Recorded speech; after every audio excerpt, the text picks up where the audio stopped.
বিড়ালটি কি পারবে শেষ পর্যন্ত নিজেকে বাঁচাতে? দেখুন বিড়ালটির সাথে শেষ পর্যন্ত কি হয়।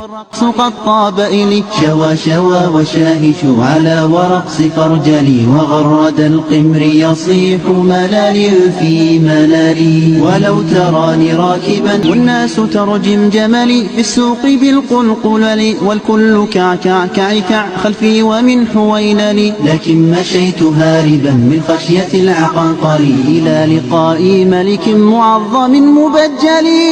সে এক ছোট্ট বিড়াল, সবাইকে তাক লাগিয়ে দিল এই দৃষ্টিতে। তোমার মন ছুঁয়ে গেল তো? তাহলে এখনই চ্যানেলটা সাবস্ক্রাইব করো, আর এই বিড়ালটার জন্য একটা লাইক তো বটেই। زخرفت يعجز عنها الأدبل أقول في مطلعها صوت صفير البلبل।